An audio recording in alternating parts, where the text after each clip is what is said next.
Welcome back, and joining me for a closer look at the day's trading session is Nick Kunze from Sanlam Private Wealth. Thank you so much for your time, Nick. It's actually quite interesting because now whenever you look at the oil share, depending on whatever direction it's going, you know that the source is the resources.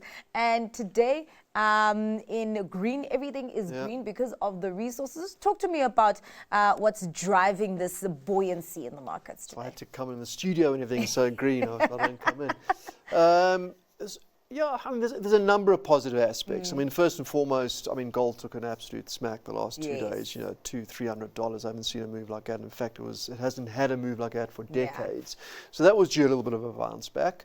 And then there was, I heard on your intro, you know, there's obviously news, if you look further at it, with regards to the sanctions on oil, with regards to Russia, and the Chinese now coming along and saying, well, actually, we also might participate and also be careful who we buy from as well. So that put the sort of the fire under oil, so to speak. It was up about 4 or 5% when I left the office, and of course Sasol, a good trading update. So in general, and then of course I think we don't speak about it too much, but there's a very strong likelihood that we're going to be getting off the grey list tomorrow, fingers crossed. Ooh. Which, as I said, is speculation, but all indications are guiding us to that we do, and that'll be very positive. That'll be very positive for the banks, the financials, the government bonds, etc. So lots of good news and lots of green. Okay. Well, as we're talking about green, of course, Sasol being the biggest gainer today. I think the last time I checked, it was up 17%. Of course, you know, this stock has been very, very volatile, but I mean, I guess for the last few months, it has really seen buying activity. I'm not sure if the share price movement was because of oil or the update, but what did you think of the update? So I think a bit of both. It was a bit of both. And for the long term, we are one of them, long-suffering Sasol shareholders. You know, due a little bit of good news.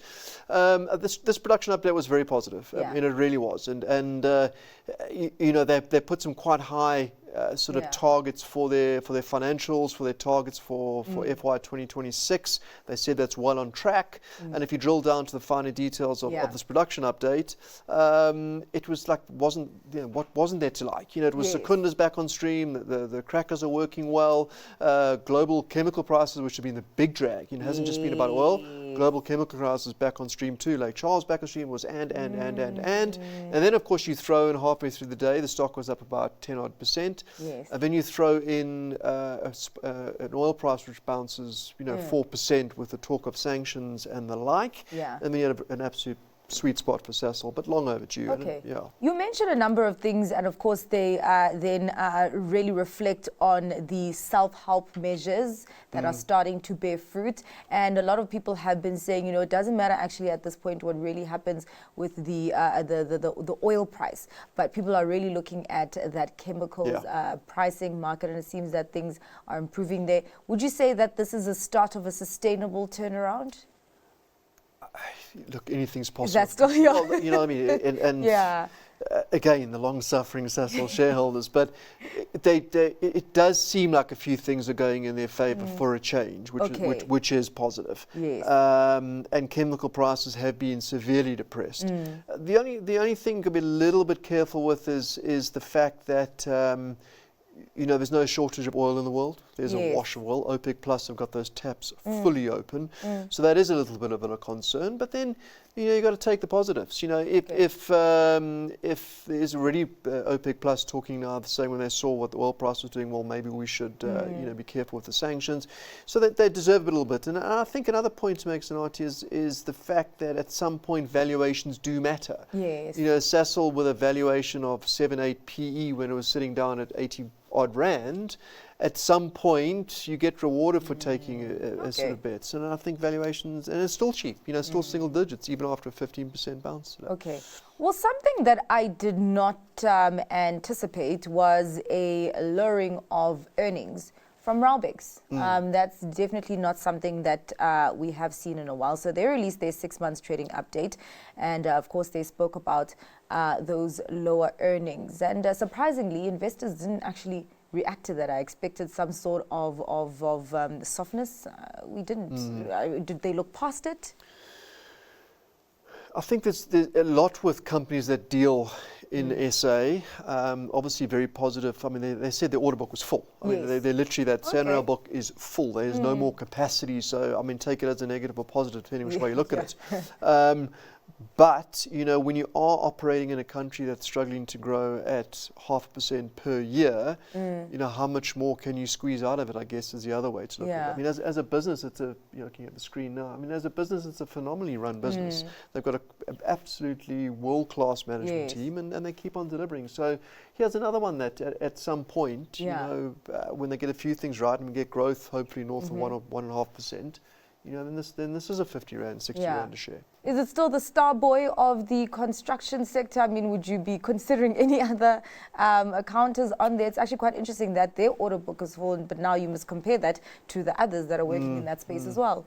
I think they operate in a very slightly different space, and I think it's a lot easier. It's not as much capex as required for them, and they've been very transparent compared to the other sort of construction companies. They always very transparent to their order books, and the way they sort of factor in that order book without having completed jobs is also slightly different as well. So no, as I said, I think they are the go-to if I was going to look in that space. All right.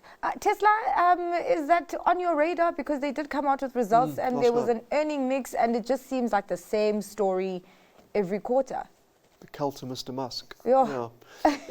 You know, you look at those numbers, you look at the valuations, there seems to be a lot of hope baked into the stock, but it's been that way for as long as we've ever followed it. But it's underperformed time and time again. It's underperformed, and I see a lot of they spoke about a bit about, they thought there was going to be a rush for Teslas before those credits sort of fell away, which the government offers these credits for buying electric vehicles, that fell away.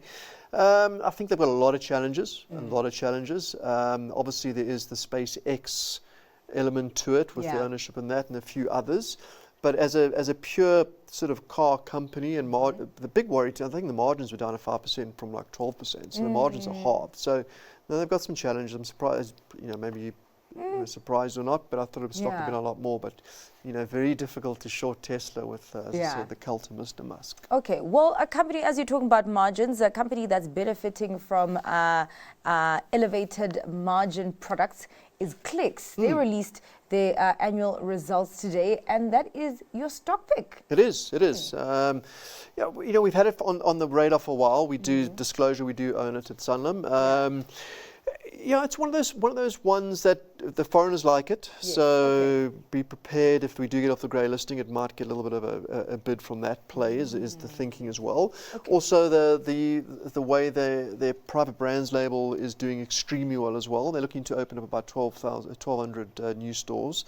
I think a little bit of a negative movement in the share price today is when you are trading on, you know, a forward P of close to 18, 19 times, and you don't quite get that delivering coming through. The market does punish you a little bit.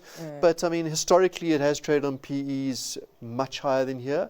So I think it's probably not a bad, decent entry point for those who are looking at getting into it. Lovely. Well, Nick, thank you so much for coming in and giving us your insights on what has moved investors' money today. That was Nick Kunze from Sanlam Private Wealth.